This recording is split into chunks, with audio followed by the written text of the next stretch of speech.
So my biggest rule in life, and this is from my dad, is he says, if your family is the first thing, like if you don't take care of that, there's no honor in anything else. He says, if your wife has to worry, or your kids, wherever you're at in life, that to me was what was ingrained in my life. And my biggest thing was to never stress her out. It's the reason why I left my first business.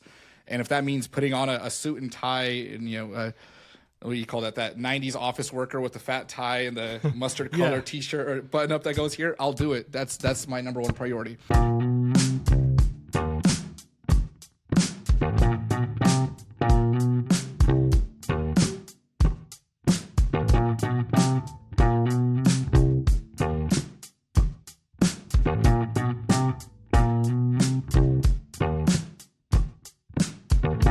Welcome back to the Free Code Camp podcast. I'm Quincy Larson, teacher and founder of freeCodeCamp.org. Each week, we're bringing you insight from developers, founders, and ambitious people getting into tech. This week, we're talking with Dennis Ivey. He's a software engineer and prolific freelancer. He dropped out of college at age 18, taught himself how to build websites, started his first agency, built and sold products, and eventually started teaching his skills on YouTube. Dennis, it's a pleasure to have you here, man. Excited to be here, Quincy. Yeah, and I've been a long time fan of your tutorials, and of course Free Code Camp has published some of your courses over the years, and I've just learned a tremendous amount about teaching and about YouTube from you, and of course learned a lot about Django and Python and stuff from watching your tutorials as well. So yeah, thanks for coming on, man. Yeah, definitely an honor.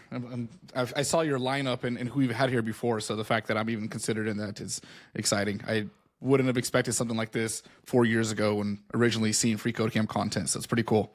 Yeah, well, look, I'm on TV.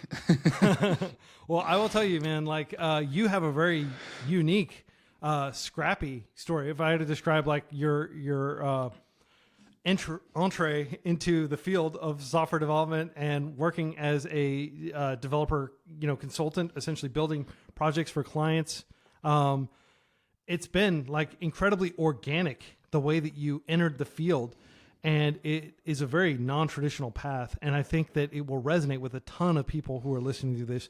The Free Code Camp audience, certainly for this podcast, is about 1/3 developers, 1/3 students, 1/3 people working in other fields who are trying to transition into tech. So at least 2/3 of it will benefit a great deal from listening to your insight, and the more experienced developers might learn a little bit about SEO, marketing, things like that from talking with you as well, because you have a deep expertise in those in addition to software development. Yeah, absolutely. And when you talk about untraditional, I definitely think it's one of the, if there was a spectrum of how people get into tech, I think mine was pretty far in that way, and just by accidental entrance into the industry and then how it's developed, it's been a little bit different for sure. Yeah. Well, let's go ahead and dive in. And I am just curious about how you got started, because you did not have a traditional American upbringing in the sense that you grew up, maybe you grew up in the burbs like I did, but I'm a 4th generation American, and I had the benefit of having, grandparents, great grandparents here in the United States who were kind of gradually saving up and sending their kids to college. And I'm a 3rd generation college graduate and stuff like that. Right. I already benefit from kind of that intergenerational momentum, but your childhood was not quite like that. Maybe you can talk about your early years and your family. Yeah, sure. So I'll just give some context to how I grew up, and then also where I originally came from. So I'm actually a son of an immigrant family, and my family came here back to the U.S. in '91, and we immigrated from Kyiv, Ukraine. So I'm Russian-Ukrainian, father's Russian, mother's Ukrainian, and kind of a mix of that. So I'm not bilingual, multilingual. I speak 3 different languages. And growing up, we came here with a pretty large family, and I'm one of 13, so 8 boys and 5 girls in the family. And with that, my father really had to work his way up in the U.S., came with nothing. We originally came to Dallas, Texas, and then within a few months, moved up to the Northwest here. So my father was very scrappy. He was putting himself through school, working jobs, anything he can get at the time, and that led to us really not having much growing up. That meant everybody was working. All the boys were earning their own money from a very young age. I think I had my first paper route at 6 years old with my brothers. And ever since I can remember, I was always making my own money. If I needed to buy anything on my own other than just food and clothes, which my mom would, for the family, just cook a massive pot of borscht, and that was our meal. We basically had to, raise ourselves in that sense. It was kind of a fun but challenging upbringing. And with that, that kind of developed my personality of being very independent, being very scrappy, which led into my career, in later on in life. So with that, I wasn't really fortunate enough to be able to like specialize in a specific field. It was just always looking for ideas, always looking for opportunities. And when it came time to leave high school, which I actually went through a program that basically allowed me to go to college while I was in high school, into a community college. So I started in the 10th grade. So when I graduated, I actually also dropped out of college. And from there, that's where things kind of picked up. But that's like the origin story. We can dive into different parts of that, but I can kick things off that way. Yeah, man. Well, I mean, maybe you can give us some context to the decision not to go to college. Like, was it a purely economical one? Were you just not interested in college? Like what were you thinking at age 18, I think, when you made that big, that's a big decision. Yeah. So it was two things. One, I already went through 2 years, and it was a lot of the prerequisites that I took. A lot of did some political science, just the basic English, math, those type of things. And for myself, I'm a very untraditional learner, and I couldn't really see the value in it for the first part of things.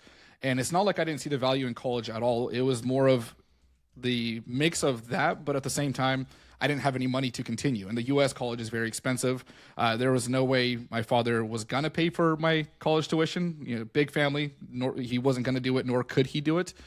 And I didn't want to work 4 jobs just to put myself through school. So I decided to, as my friends were taking off to, they're getting ready for college in that summer, I decided to just take some time, and I said, I'm going to figure myself out. I'm very entrepreneurial. I'm always looking for some kind of idea. I had my own clientele mowing lawns at that point. I knew that that's not what I wanted to do with my life, but I knew I can figure my way out and eventually come up with something. So as I was making that decision, it was more of confidence in myself, knowing that I'm capable of anything. I had a lot of people in my family line that really put themselves through life in a very scrappy way. So I was very encouraged by that. My grandfather, from fighting in World War II to being in a concentration camp to making something with his life, to my dad, immigrating with 9 kids and then having more in the U.S., but always figuring something out. He ended up being pretty successful in life, but that really gave me a lot of courage to say, anything I do in life, I'm going to figure it out, and I'm going to be the best at what I can do. Didn't mean I always had that natural confidence in that. I had a lot of doubt, but I knew I can figure something out. Yeah. Faith in yourself, faith in your own, whatever resources you have on hand that you can figure out how to make it work. So it sounds like that was the big thing, that there were practical economic realities, and there was also just a mismatch between okay, I'm learning all this general ed stuff. And a lot of people who go through university in the U.S. are frustrated that the first 2 years is just learning more stuff that they learned in high school, right? More English, right, more history, more like general ed. And they're like, when do I get to the actual, software engineering, or when do I get to the actual accounting, or whatever it is that they actually wanted to study when they enrolled in university. So, but you hit the ground running, and it sounds like you made very good use of your time. And maybe you can talk about how you started learning software and SEO, of course, you know a great deal about that, marketing, and most importantly, probably being the proverbial client whisperer and being able to figure out how to talk to a stakeholder and convince them to give you the budget you need to be able to get things done and achieve whatever, business goals that person has. Yeah, absolutely. So let's go back to that point in time. So it was 2012, actually. That's when I graduated. So at that point, I'm kind of figuring out my life, right? I end up taking jobs. I work construction. I even worked as a janitor in a church at some point, working in the maintenance department, just doing a lot of work with my hands. But I started reading a lot of business books. I would just research online, just looking for opportunities. And I was trying to find something that would fit to my lifestyle. And back then the online world, like the whole make money remote or from home, wasn't really a thing. Like nowadays, kids just grow up in it. Like that's just a norm. Well, in that point in time, it wasn't the case, but I did stumble upon maybe people that were scammy at the time, but they were showing this lifestyle of like living remote and making money. And I thought that was the coolest thing in the world, but I didn't know how to enter that world. And I kind of got used to certain lingo that they would use, talking about buying Facebook or Google ads. They talked about landing pages and websites, and I had no knowledge of that world. So at that point, I was like, I already had the ideas rolling. I always had like a list of notes, always handwritten, of things that I could do in life. And I was basically working out my options. And my entrance into web development actually started by accident through a different industry. So I had a buddy who worked this job as a locksmith technician, and he explained the business model to me and who he worked for. And it was really interesting because he was a contractor, but he worked for companies, or one company, I don't remember what it was, but they essentially learned how to like rank on Google. They bought Google ads and they would broker leads out to different technicians, and he would go out and service them, and they would make a cut from that. So with that, I actually got this idea like, hey man, like what if I can learn how to rank sites, build websites, and broker leads? Like I'm just printing money and sitting at home. Like that sounded like the coolest thing in the world. Yeah. As a young 18-year-old kid, I'm like, this can be awesome. Passive income. So yeah, exactly. So at that point, like I just go to Google and I just type in how to build websites. And like the first results come up and they're like, you have to learn how to code. Like this is how you do it, right? HTML, CSS, all that good stuff. And I'm like, that's way over my head. There's no way I can do that. I'm not really that smart. I'm not going to college. I just assumed there was all this like knowledge base that you needed to have to do that.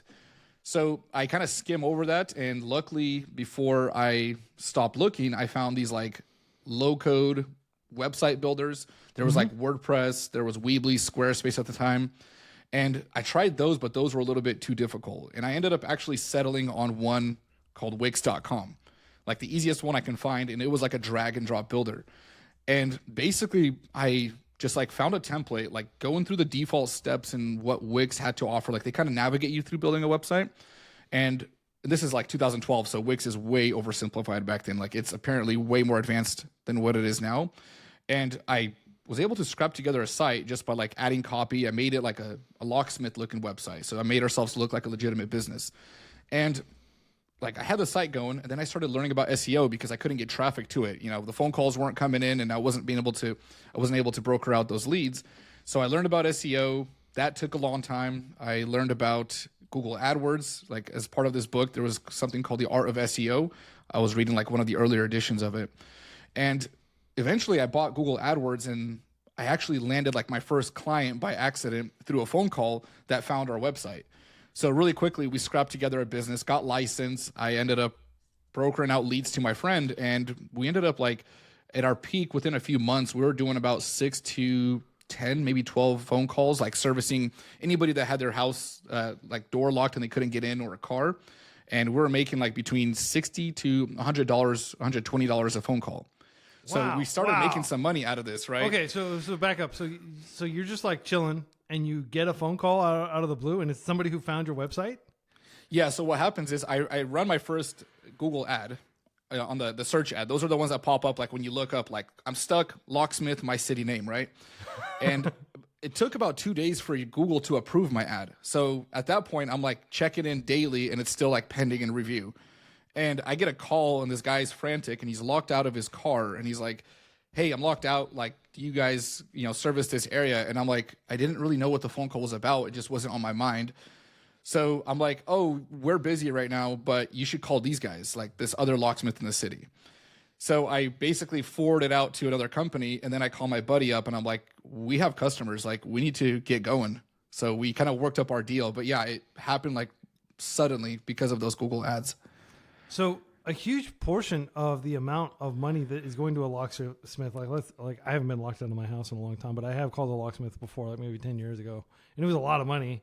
It's very expensive. The technician came by, they unlocked the door, and or you lock your keys in your car or something like that, and they came over, they fixed it, and it cost a couple $100, and I'm like, ouch. And a lot of that money went to the lead gen. Essentially, the lead generation person who actually like kind of like the finder's fee for finding this client for them. Can you talk about most of it, it's over like 50%. What, over 50%? Yeah. So you got to remember that you're paying between $3 to like $8 a click. So the problem is there's a very shady tactic in that business where they advertise like $15 car unlock or service charge. Well, that's like a service charge that they throw on with everything else. And that was one of my things when I entered that field was like, when we get in, we're not going to advertise the price. We're just going to say it up front. And if anyone's like, oh, okay, I'll call someone else, we would just warn them like, hey, if it says $15 on the website on someone else's, it's going to be more. This is how the industry works, because there's just no way they can charge that little. Between the technician fee, between the Google ads, it would cost like $20 to get a single client, because people click on those ads and you're getting charged every time. Yeah. So maybe you can talk a little bit about the SEO angle, because SEO is like earned traffic. Essentially, search engine optimization. That's what SEO stands for.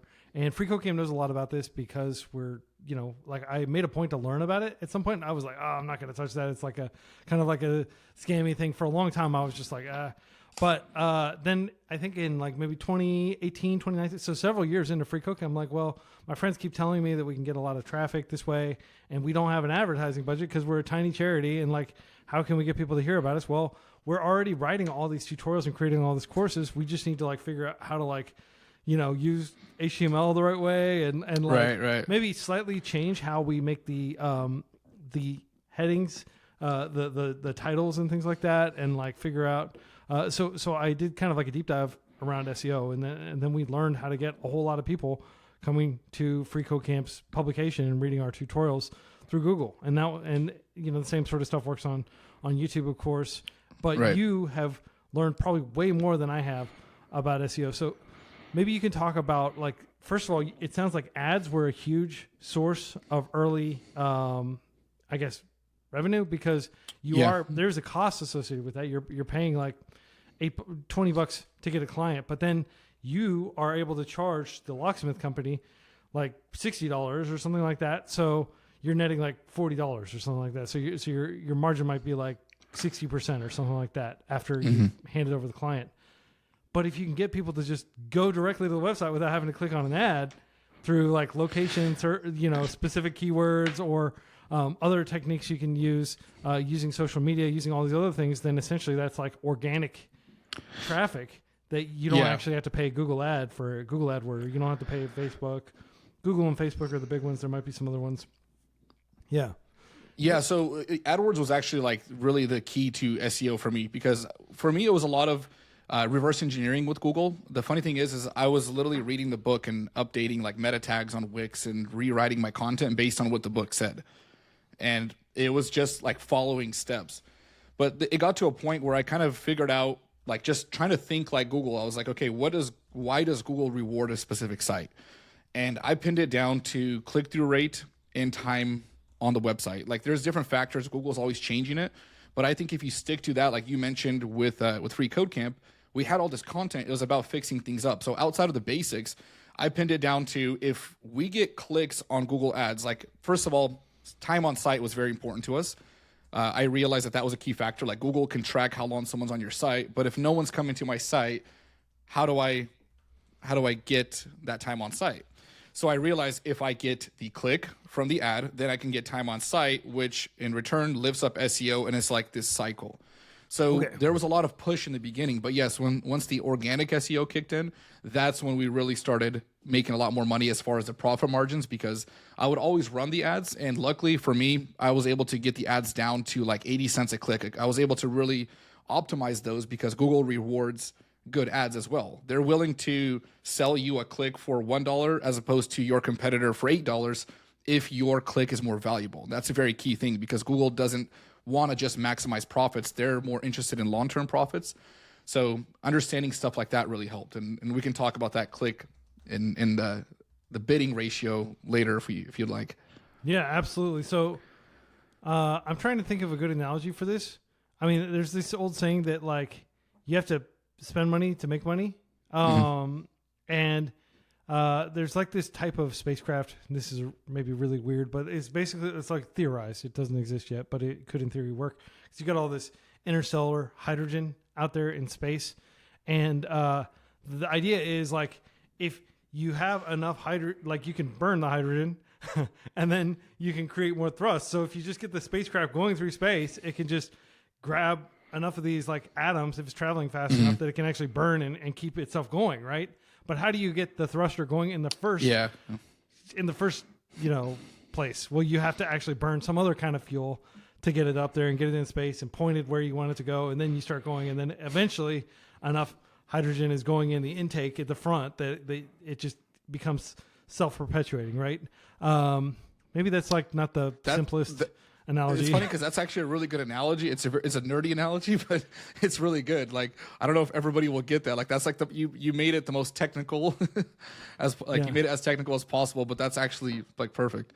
So a lot of companies like, and if you are listening to this and you're like a small business owner or something like that, and you're worried about Google ads, Facebook ads, first of all, they're kind of like a necessary evil because there's like an ad duopoly on online marketing between Facebook and Google.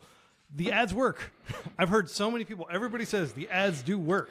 As long as you spend the time to like come up with good ad copy and it's relevant and people click through, your website's not like some sort of scam. It's actually like, hey, this is the service we provide, or there's some useful information that is generally helpful. Like, here are like 5 tricks to not get yourself locked out next time, stuff like that. Maybe like people actually read that, and that is time on site. And then Google sees that people are clicking through and they're actually spending time on your site. And then you start climbing the ranks, and most people will just click the first thing on Google. Right. But if they're doing like, Google is very context sensitive as well. Like, so if they're on the phone, if they're in a certain place, there's like all these different contexts. And of course their previous search history, things like that, all factor into like what they're likely to see at the top. So it is possible that you can be like the top ranked, locksmith in Brooklyn or something like that. And you'll just get like this huge amount of calls naturally without having to spend money on ads by virtue of getting up to that position, right? I mean, that is theoretically possible, but in reality, it's incredibly competitive, I would imagine. Yeah, very competitive, especially when if you think about the customer type, when you're locked out, you're not going to be scanning through Google. You're not doing your research. You need the service right away. Unless you're like trying to get like a car rekeyed or something like that, and you're at home and you're planning this weeks in advance. So those top 3 spots get like 90% of the traffic, maybe top 4. But with that, as you mentioned, the ads, if Google doesn't have data on your site, they can't really rank you. Like, if they don't know anything about you, they have no context to who you are. So the ad is a way to get that. Like that. In my case, it was time on site, read time. Yeah, and maybe you can give me an idea of how you approached. Okay, once you get people to the site, was there like conversion rate optimization? Was there just like a big phone number, like call here? How did you track people? Like, did you have a special phone number that people would like? How did you actually like attribute? Our customers are on their phone, so phone number, click call button right away. Down below, you get some imaging in there that looks like a service company. Like I mentioned earlier, they're usually not doing too much research, so a couple of reviews in there, a little bit of context, some FAQ, and that's it. Like, the more we simplified it, in fact, I realized when I would try to make the site my way, like when I try to make it pretty and make it work, the traffic or the time on site would go down. I'd actually hurt myself, which was really weird because the site that worked the best was the one that I would, on my own, rank as the worst. Like, if you put a layout of all the sites and you put 5 of the versions that I built, the one that I think was the best like sucked, and the one that I would have hated and said I don't want that as my website, that's the one that worked. It's weird because you see these sales pages sometimes like with just a bunch of copy and like really ugly text, everything's centered, and a buy now button, and yet that's the one that seems to work. Yeah.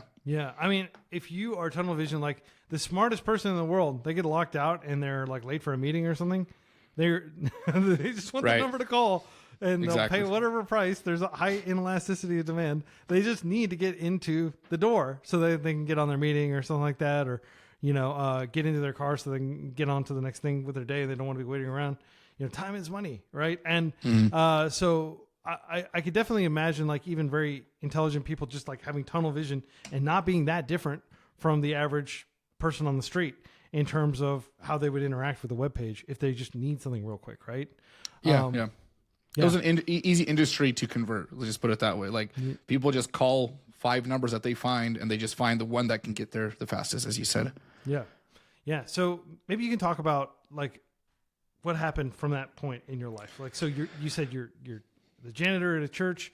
You had like a lawn mowing business. You're doing these other things, and you're making money and surviving. But you just hit on something that it will actually be a skill where you can scale. And this is like a key thing that I think a lot of people want to go into business. They want to like create a restaurant, or they want to create like a dental practice or something like that, right? Like, it's difficult to scale your own personal effort when you have to physically be there doing something, right? I mean, you might be able to hire people. You still have to there's only so much scale you can get with certain types of business. But with certain like web scale, they call it, businesses, like the sky's the limit, right? Like the more you can do what you do, in theory, the bigger your business can become, and the more different geographies you can enter and all this stuff. And it's software that's taking the proverbial orders, right? It's not you having to check every single patient's teeth in order to and also the cost. Obviously, it costs a lot of money to buy Google ads, but you don't have to have a storefront per se, like a physical storefront. You don't have to have like a back office, anything like that. You can be just working on your laptop on your couch, and in the background, a whole bunch of people, like FreeCodeCamp is a charity. We're not a business, but there are currently, as we speak, probably about 10,000 people using FreeCodeCamp.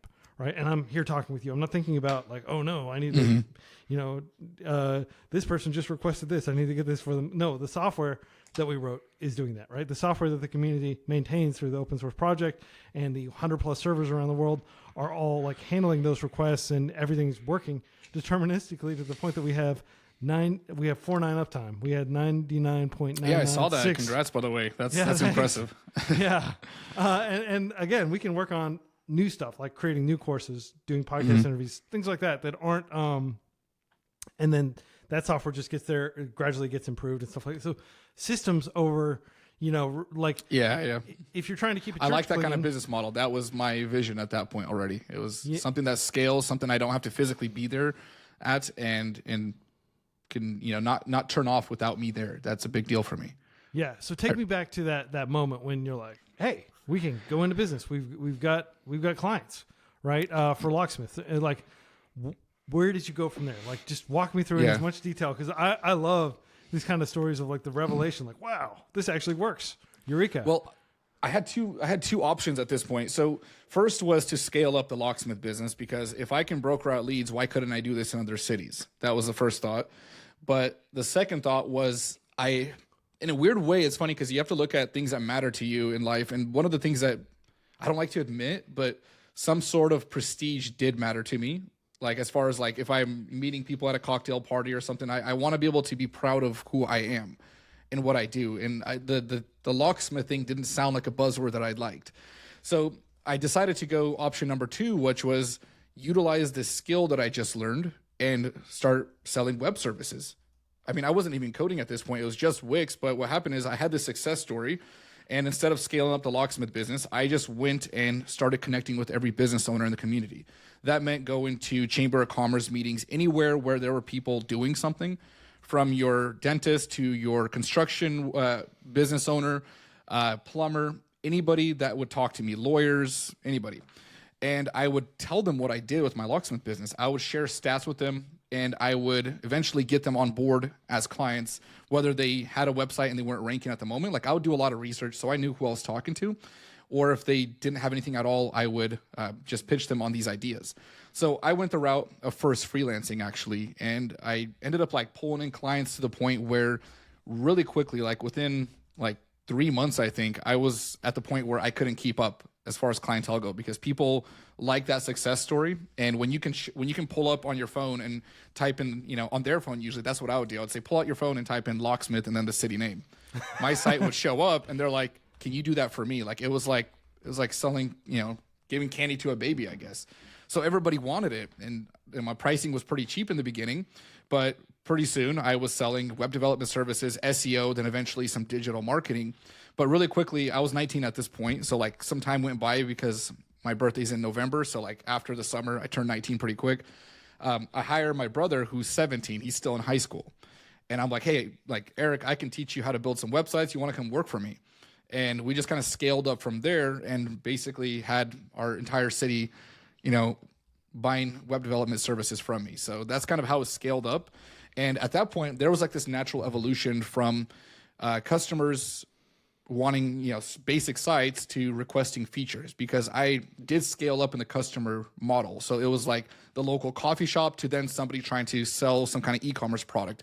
And Wix didn't have all those tools. So it led me to this natural evolution of looking for better website builders. So I went to Wix. Sorry, not Wix, WordPress. WordPress had like plugins, WooCommerce plugins to be able to customize a site. Very robust ecosystem of tools for businesses. Yeah. Yep.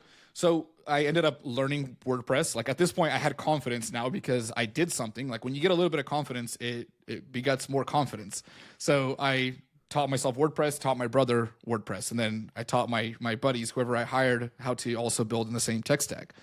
And then there was a natural evolution to more custom features. Can we have this drop-down menu with these icons and so on? And if I couldn't find a plugin for it, I had to make the decision of, okay, I need to build that out myself.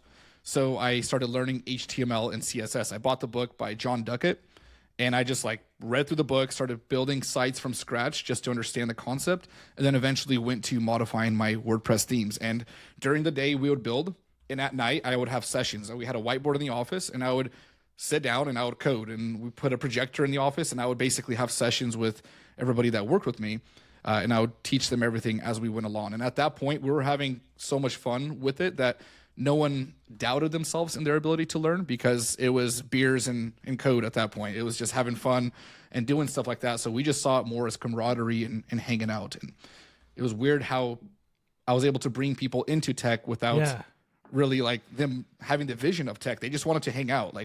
We would have fun in the office, with we had golf in the office. I bought a little green, so we would kind of putt with that and just kind of hang out, buy pizza, and everyone was more there for that environment.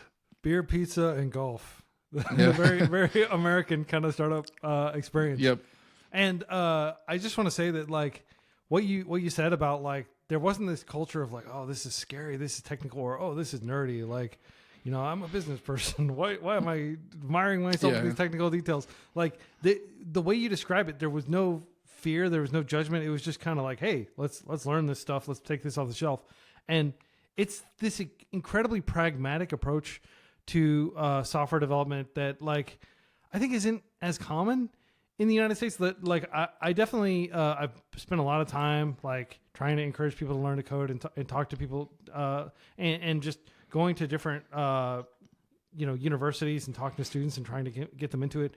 And there's a lot of reluctance because it's oh, isn't it don't you have to have really good math or something like that? Yeah, it's always math. I don't get that. I thought the same thing. I was I'm not smart and I don't know math. That I just counted myself out because of that. Yeah. It's always funny how that works. Yeah. And it sounds like you were able to cultivate a culture in your peer group and your friends and just get people to share information freely. And man, that's a great kind of tribe to find, so to speak. And yeah, I encounter this all the time when I spend a lot of time overseas, and especially in China, there's no stigma of coding being nerdy or anything like that, or coding being hard. It's what you do. And so I'll go to a startup in China and I'll talk to people and they're all just totally down to earth. It's not a geek culture thing or anything like that. It's just this is what you do. It would be you've worked construction. I worked construction for a week. It was the hardest job of my life, doing demolition. Yeah, it is rough on your body and it's dangerous. And you're out in the sun all day, sweating.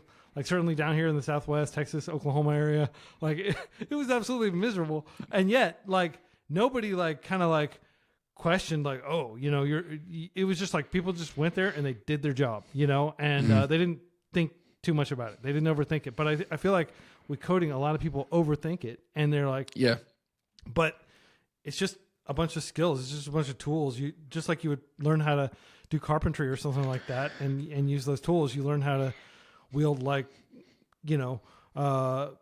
scripting, for example, or operating a web server to be able to take requests and respond to them and stuff like that, right? It's just tools. And so it's incredibly refreshing to me hearing kind of the casual way that you all approached learning this stuff that so many people would probably find very daunting and think like, oh, I'm not smart enough for that, like you said. Yeah, it was always more about the end result for us. For me, like the fact that I got into it because I wanted to make money, not because I wanted to build websites, like that was the end conclusion for everybody that worked for us. It was like, do you want to do these cool things? And we always talk lifestyle. We would always dream because everybody that worked with me, we were all like very similar upbringings. We were very broke, and not broke, that's not the right term, because we always had cash on hand because we worked, but we were used to, having broken fingernails and bruised fingernails from construction and dirt under our nails. Like it was this image that we had, but we didn't like it. Like in my culture, it was you either did construction or you sold cars, and I really hated that. And I would always talk to all of my buddies, and we would try to break that stigma for ourselves. We're like, that's not what we want to be. We had a, people draw conclusions to who we were based on, our race and such. And that really bothered us.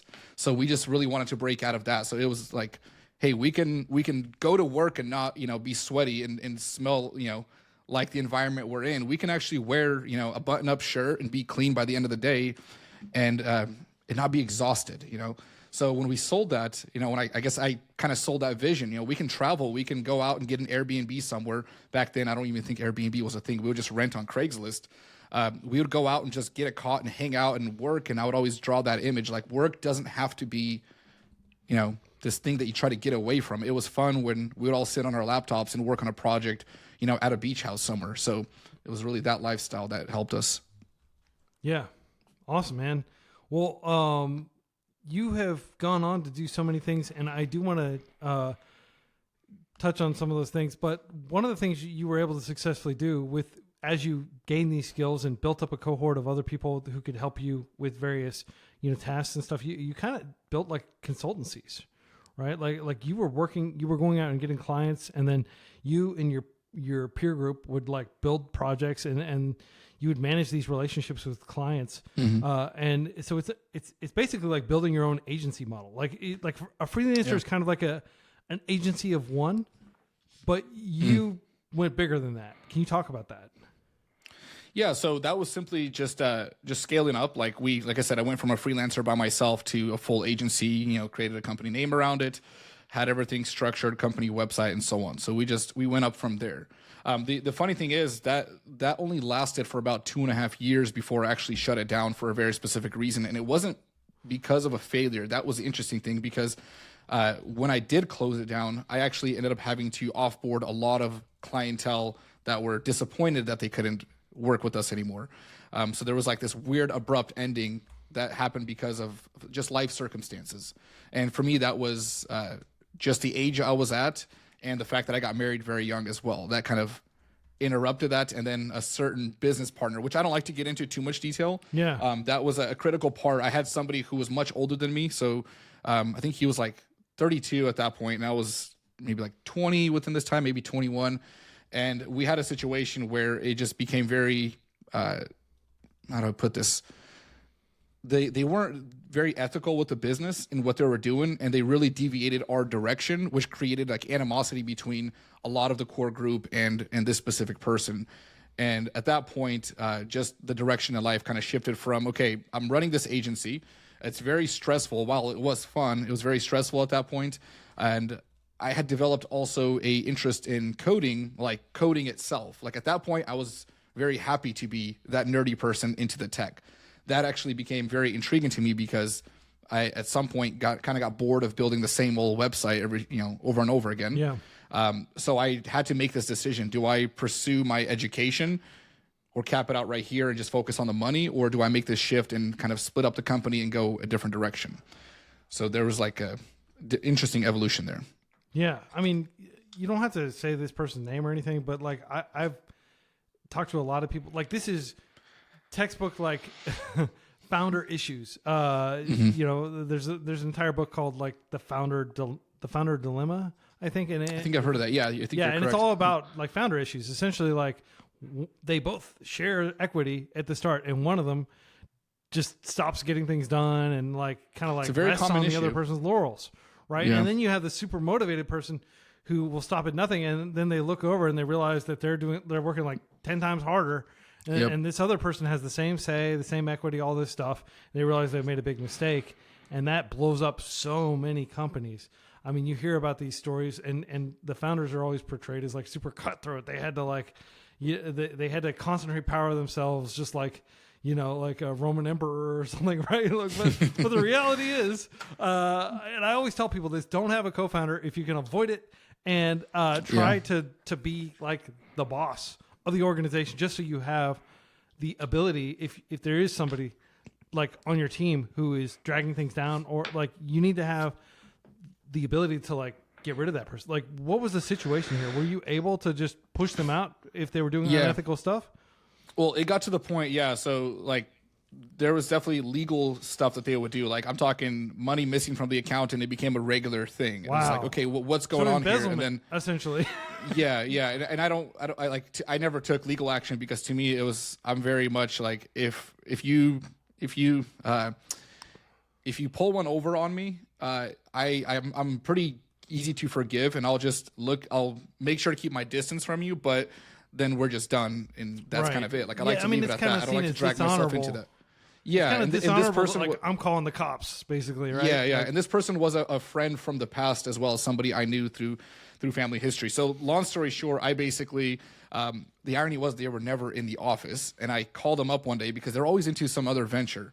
And I called them in one day and I said, I need you to sign this document that says you are relieving all control of the company. And they were shocked. And it was kind of like a very manipulative tactic that they would use, because they were always bringing the next thing. This person's job was basically to pull in clients for the company.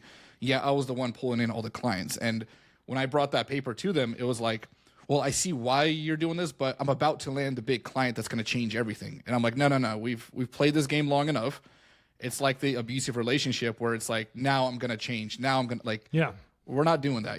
I'm very aware of this. And I was able to figure that out early and notice that characteristic, to where I said, no, once you pull that on me a couple times, I'm cautious of that. So I signed that over, but it led to like one of the hardest decisions, which was after I got married, I had to like disperse the company. At that point, I was just so exhausted, burnt out. Like it started taking a toll on my marriage in my first year, just because I was working ridiculous hours, like going to sleep at 2 a.m, waking up at 6, and going back at it, like really low on sleep. And the hardest decision was to take care of my employees at that point, because I didn't want to just end the company, because they were all relying on me for a paycheck.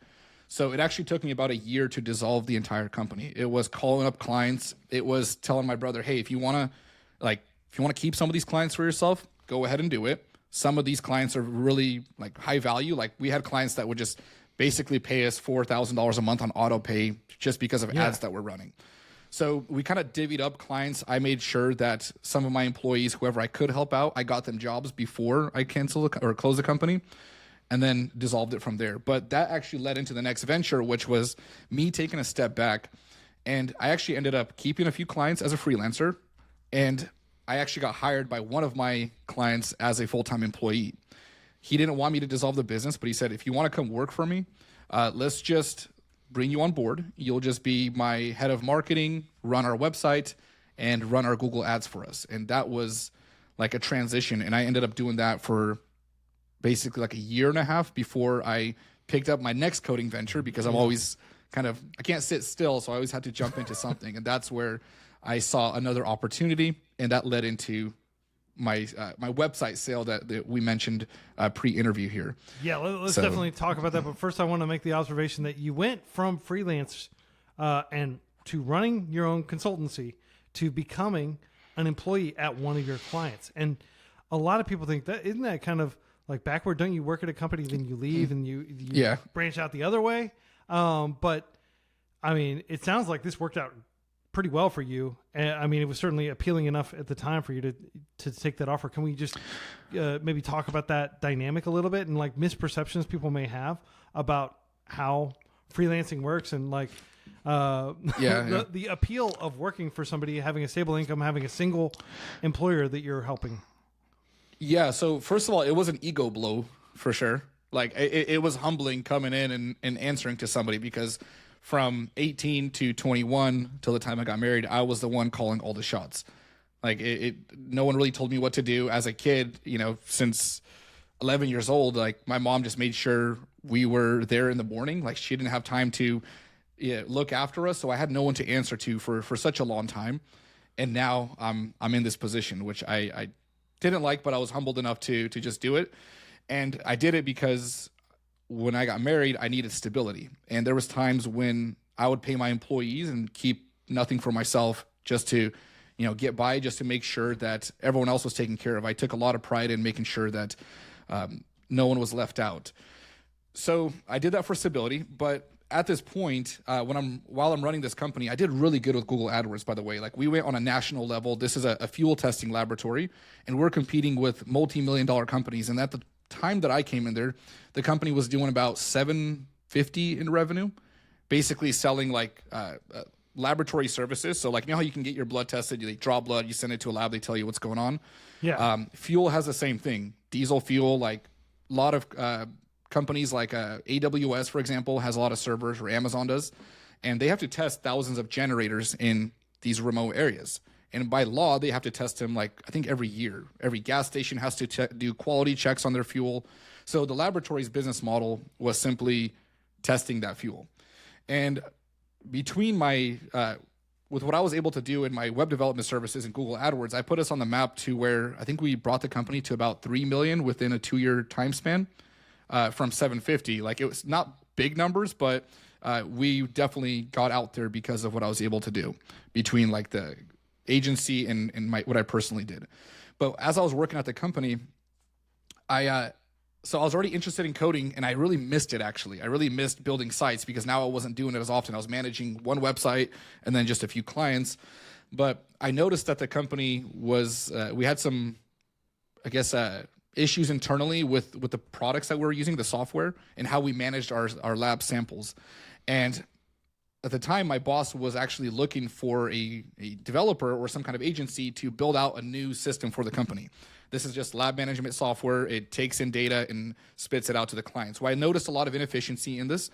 And I had this idea like, hey, if I learn how to code and really get into development, maybe I can build it and like come on board as a software engineer and not just a web developer. So that's when I kind of had this brilliant idea. I didn't tell anyone, and I just started learning how to code like with Python at first, and then using Django as a framework. And I built out a prototype for my boss to pitch in a meeting. So I ended up like drawing out this whole vision of it. I put in all of our issues, what I think I can solve. I went to Microsoft Paint and like, created a dashboard, and I said, hey, this is what we have. This is what I can do. And he loved the idea because he was getting it free because I said I would do this on my own time. And basically said, go for it. If you can build it, we'll hold off. We won't pay for the system. At the time, we were getting bids between like 70 to I think like 120 grand for it. So I ended up basically learning how to code, built it, and started servicing the company with that piece of software. Wow. That's awesome. So just to reflect on what you said, you're already working, as head of marketing, I think is the title you mentioned, but basically doing all the SEO, doing all the ad buy, doing, website optimization and doing web development in the sense that you're updating, web pages, but not doing like proper coding, as some people might pedantically call, but you're like learning Python. You're building an actual system that a laboratory can use to essentially like handle samples and so kind of like back office logistical software. Yeah, almost right. And so you voluntarily just dropped everything, and you probably didn't completely drop stuff. You probably had to keep your old responsibilities going, but you just started learning, and you had the gumption, the confidence to go ahead and build the skill set. A lot of people rest on their laurels. I always tell people what separates somebody who's merely successful with somebody who goes on to become prolific is they don't just stop once they get to the top of the hill. They look around, they find other hills that are even taller. They go down the hill and they go up the taller hill, and then they repeat, until they're on like the highest point they can get to, right? And you definitely strike me as the kind of person who is like that, who's doing that hill climbing algorithm and looking around trying to get a better vantage point. And so maybe you subconsciously, maybe you very consciously knew that like learning Python and learning these different skills would put you in a position where you could build even more sophisticated systems. But kudos to you for doing it. So what did you do once you built this system? So there's a really key thing that occurred at this point, because I mentioned my boss didn't pay me for it. It was all on my own time. And I was very adamant about it. And I kind of foresaw this from my first founder issue. So I was very cautious in the beginning to keep all legal documents, all receipts to my Heroku bills, AWS, and so on. So I built this system out, and I actually ended up working my boss into a deal where I said, hey, let's run this separately. And in order for me to be able to build it and work these ridiculous hours, you just pay me like a service fee. So we'll just slap on like 30 cents per sample that goes through the system. So he actually ended up paying me not directly, but for the service of the system. And I created a separate entity for it that he was actually a part of. So we actually created a company around this software. And this thing was such a big hit because in the industry, it was revolutionary. Like if you sent in a sample to the lab, historically, we would send you a PDF back. And that was really redundant. And then if for example, we would have clients that had data centers with thousands of generators, they would call up and say, okay, we need to check this diesel sample from 2013. And we want to see like a trend line of what's going on with this sample. Like, is the fuel getting worse? Is it better? What's going on? So in the office, we would have to have people go in and look for these PDFs, trying to search their emails just to find this data. The system I created had really good search functionality, and it also trend lined your data. So that meant that every generator had some kind of ID on it. So it was really easy to find all your data for the clients. And I also created a client portal. I said, you don't have to call us anymore. Just log in and go find your sample. Like, punch in your location and you'll see the data. So because of this, our company's sales went up like crazy, because we were now one of the only laboratories that provided anything even similar to this.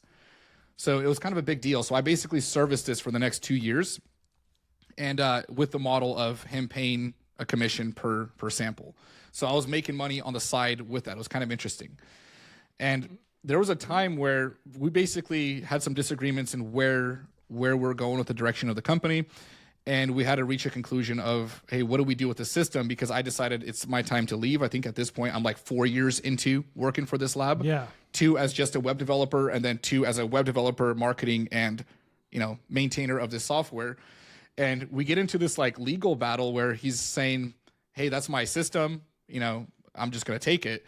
And I had all the records that said, no, like all the bills are under my name. I did it in off hours. I was able to prove to a lawyer that there was no cross contamination, I guess, in hours, which is very tricky. I use my own laptop, everything. I was very adamant about that from the first experience. And basically we got into the legal battle, and I decided to just do a clean exit. I gave him a fair price. It was actually in total $61,000, but I had taken an investment from someone else to help me fund that system. So my profit from that was $41,000 as I sold it to the lab, which made the lab a lot of money. Like over that time frame, we used it in marketing materials at conferences. We would have a big TV and a dashboard, and clients would, people would walk up and they would see how we trended the data. They would see how beautiful the interface looked, which I actually have pictures of it, and it's in a video that I did where I showed it. Yeah, and, if you can find that, I would love to link that in the show notes so people can check that out. Yeah, I'll do that.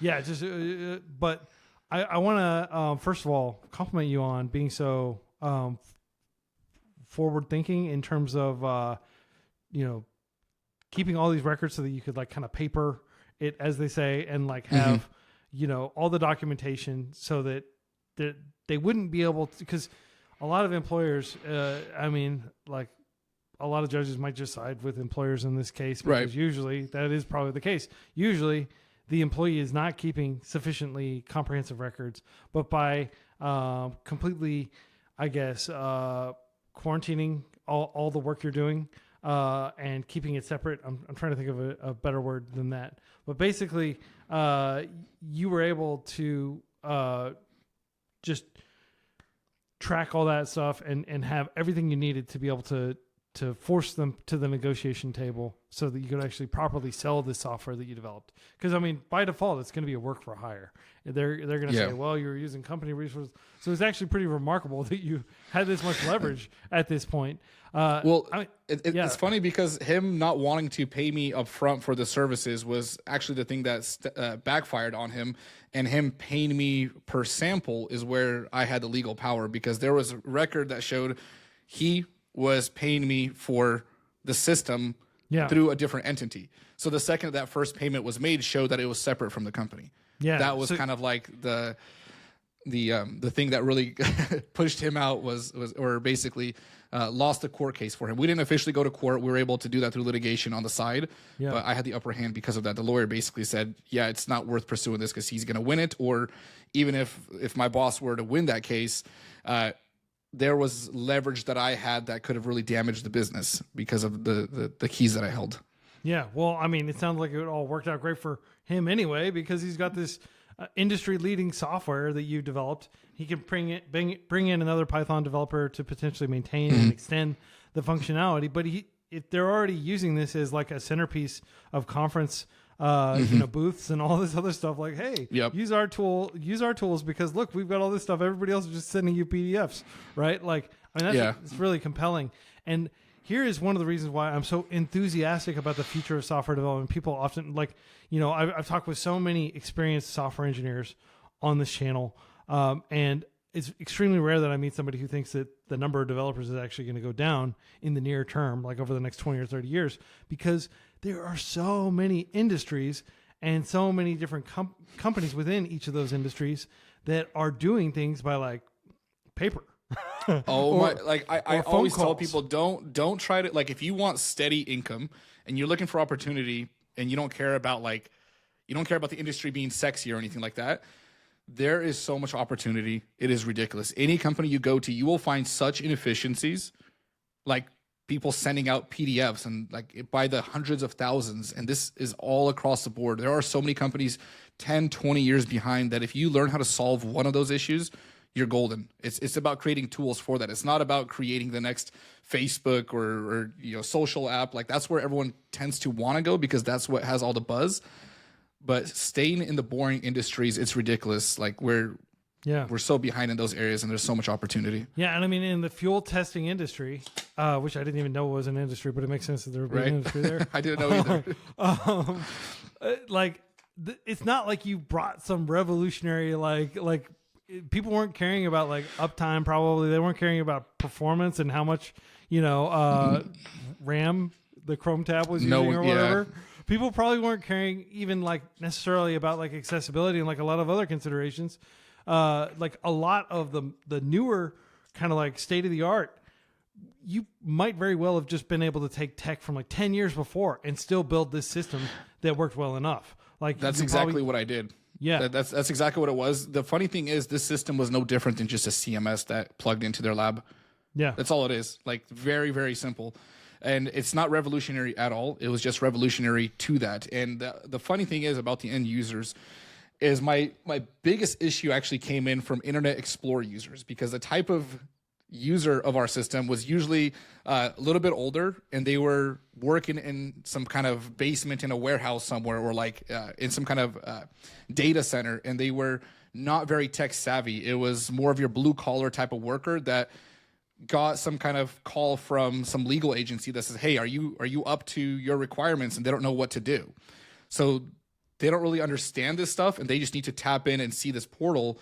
And they really didn't care about speed or anything like that. They didn't understand that part. And my Internet Explorer users were the ones that really bothered me, because anytime I tried to use more up-to-date tech, they would not see their interface. And that's actually my story into React, because at that point, React had all the things built in already, where I was just using jQuery and JavaScript, built things out from scratch on the front end.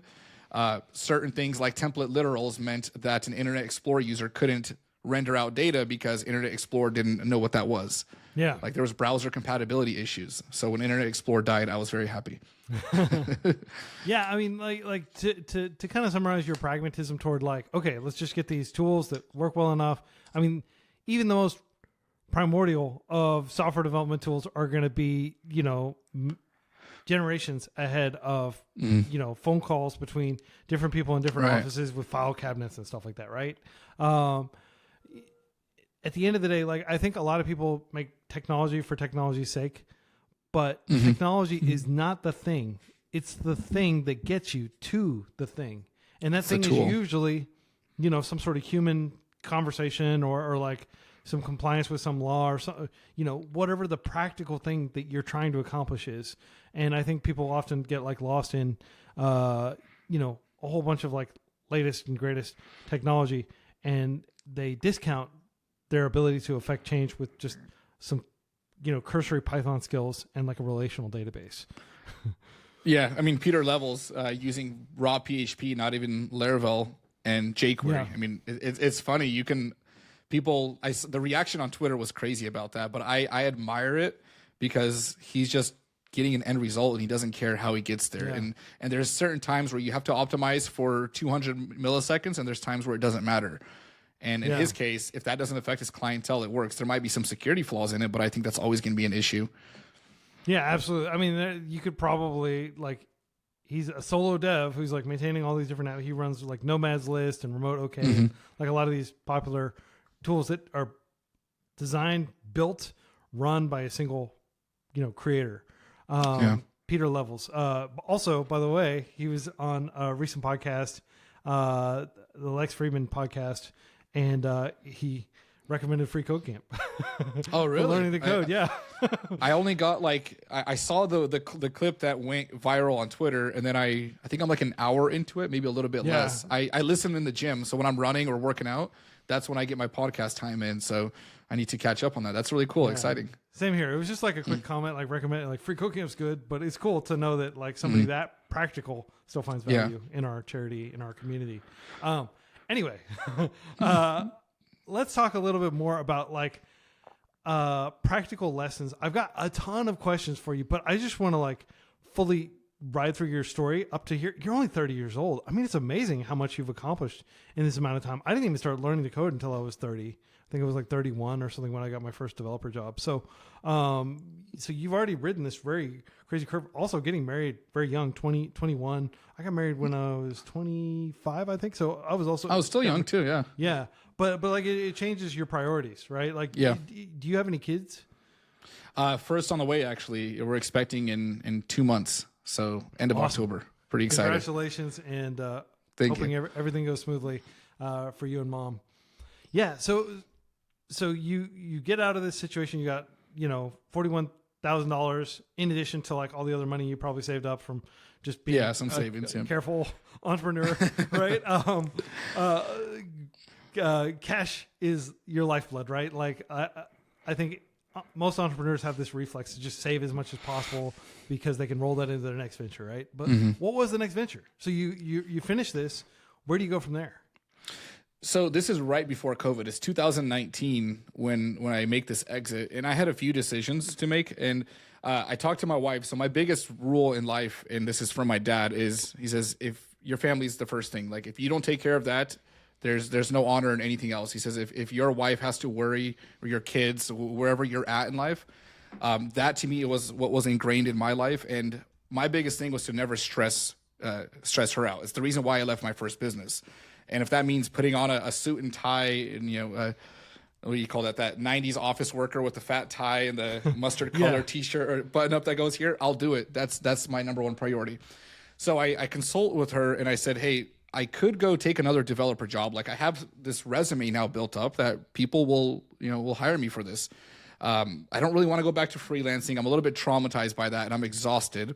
And I want to continue with my education, but I don't want to just go take the traditional path. So I tell her, okay, we have this money saved up, and I estimated out to where we were able to basically survive about 1.5 years based on what I had saved up and the money I just took from the sale. And I told her, if you're okay with this, I'm going to go all in, and I want to teach, which seemed ridiculous because I literally had no YouTube channel, no subscribers or anything like that. But I said, I learned from Justin Mitchell. I learned from Brad Traversy. I learned from Bucky from the New Boston and from FreeCodeCamp. I watched these videos and I was as I was learning, I always wanted to do something like that. Me being a non-native English speaker as well, I always try to really better my English and get more fluent in talking. I get tongue-tied a lot.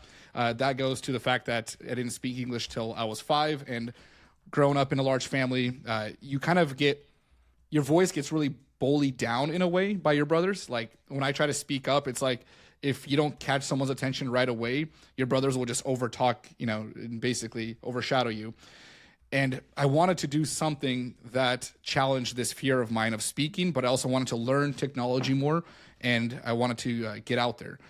So I basically said, if we get to $5,000 and I'm not making money with this, I'm going back to work. I'll go put on a button-up shirt and go do the nerdy thing. And I started teaching. So petrified. Like my first videos, like an hour-long video took me probably 15 hours to film. And I would just go through this, and I would just sit in my room for hours and hours. And hard work is something I'm very familiar with. So I would just power through that. And eventually I got decent at these basic tutorials. So I started my first course, and I'm very awkward, but I also have a lot of empathy for self-taught developers. I know there's sometimes controversy over the term self-taught, but in my opinion, self-taught is somebody that didn't go through a traditional route. Yeah. And a lot of people really resonated with that. Go ahead. I was just going to say, like, you could argue that people are not self-taught if they didn't, like, I don't know, like, what is self-taught? Just the argument is you didn't just learn it on your own without, reading or, like no one can really teach themselves, right? But my argument is you had to, if you sat down and bought books and courses and like pushed yourself through it, that's self-taught. You can get into the technicals of it, but that's how I define agree it. With that sentiment. And I would say if you're going through Free Code Camp, if you're just checking out books from the library, if you're listening to podcasts, if you're watching YouTube, I would consider you self-taught. And I would say anybody who is pedantic and says, well, technically people taught you because they wrote the books or whatever. Like, there's nobody who's truly self-taught in anything. Like, you could look at so Leibowitz and Newton, right? They created calculus both at the same time, right? They figured it out. They discovered calculus. Unless you discovered an entire new field of study, you're not self-taught in that by the most strict definition. So I just throw that definition out the window and I say, if most of your skills were acquired through learning on your own and using learning resources, and you didn't formally attend like an academy or a university or something to learn those skills, then yes, you are self-taught. I just want to go ahead and say that, like, I strongly believe that people who hair split and criticize over self-taught, like, they don't know what they're talking about. 100% agree. Yeah.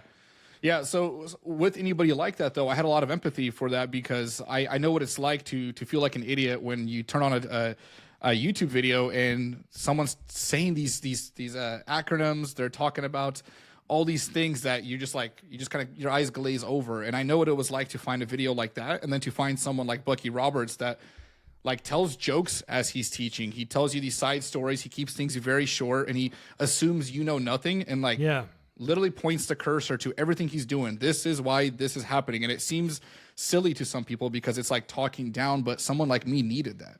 Yeah. So when I started making videos like that, a lot of people resonated with it because I just assumed you knew absolutely nothing, and I wanted anybody to watch a video and be able to do something with it. So that kind of took off until I think I got like 2,000 subscribers within like a 3-month period. So from like September to December, I got like 2,000 subscribers. And then in February, I released the video where I tell the story of the lab system. And that video goes viral. I think within a week, it had like 80,000 views. Right now, it's at 1.5 million. And what happened was, and I actually strategically placed this because I was very aware of marketing and SEO and how that game worked. So that was a huge advantage for me in YouTube. I didn't just come into this completely from scratch. Like, my video skills were bad and my teaching skills weren't that good, but I was aware of keywords to use. I was aware of how to title certain things. And I wanted to make that video in September right after I left my job and sold that software. But I realized, okay, if I teach some Django content, I can build up a base. I can build up some students, because if I release this video later, I know it's going to get a lot of views. I want to be able to pull people in to watch that watch this video and then go check out my other content. Because if it's my first video, they're not going to subscribe to my channel. They'll just see a video, they'll say this is cool, they'll comment, and then they're gone. And I wanted to pull in that viewer. So with that video going viral, it skyrockets my channel to where I think within the first year I hit 100,000. Maybe it was like a year and a month or two, but it was very strategically placed. And I just ended up getting to the point where I think we were at $6,000 in the bank account before I hit a specific number that was like, okay, we can live on this. It was a YouTube paycheck. I had partnered up with Brad Traversy actually on a course. Brad became my friend throughout this time period. I tried to help him in any way I could because that's a good contact to have, and I felt like I owed him so much. And I ended up basically turning that into a full-time income. And as the ship was sinking, I'm trying to make sure it's in frame, I make money, and then we just, like Jack Sparrow before the ship goes under the dock, walk off. Like, that's how it felt. I was already job searching. I was interviewing and ready to get back into the market. And that's when, like, just the YouTube checks started coming in. They weren't big, but they were hitting the $1,500 mark. My course was making like $4,000 to $5,000 a month from that. Couple of side products. Where did you publish your course on, like Udemy or? So yeah, that was Udemy. The first one was Udemy. Then I did one before that, but it was like a free video on YouTube, but I sold a course guide. So you can watch the videos for free, but I have a written guide that takes you step by step, and it's like the written explanation with code examples. A very bad site, actually. I don't like it today. I'm actually embarrassed to even talk about it or share it, but it worked, and that also was able to bring in a couple thousand a month from that. Yeah. And so you were able to kind of survive. You were able to thread the needle. You were able to pull together enough income streams that you could continue to pay for your family and and survive. That's great, man. And since then, of course, you've developed a lot of courses. You've developed some courses that we published on the FreeCodeCamp channel. You're working with AppWrite, which has created some grants to develop courses on the FreeCodeCamp channel as well. Very cool. Low code, no code / low code, no code. I don't know. Whatever. I would say low code maybe. I just use. I always pitch Firebase as the example. Actually, I'm like, we're like Firebase, but we're open source. So a lot of people know what Firebase is. We're not shy to bring that up. We're punching up, so it's okay for us to do that. Yeah. So basically, the way maybe you could just take a moment to describe, like, as somebody who has been on both sides of this, both using ecosystems like Wix, like WordPress, and now can basically just build, like, knows Django and Python and can build web servers and has even taught other people how to do all that stuff. Like, maybe we could just talk for a minute about low code and why low code.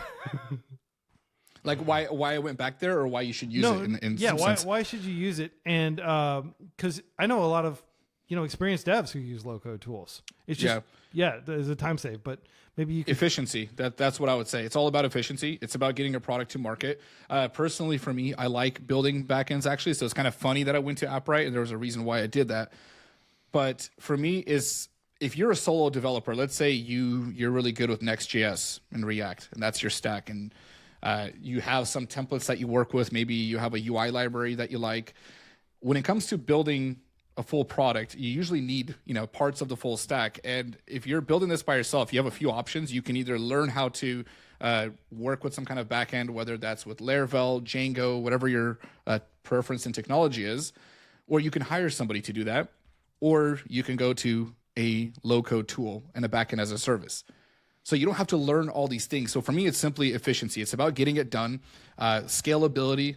These things, when you get into them, take a lot of time and resources. And if you're trying to get a product to market, you're removing that overhead. There's this argument where, well, I can build it cheaper by myself and do it from scratch. Peter Levels actually talks about that in his interview on Lex Friedman. And it works for him.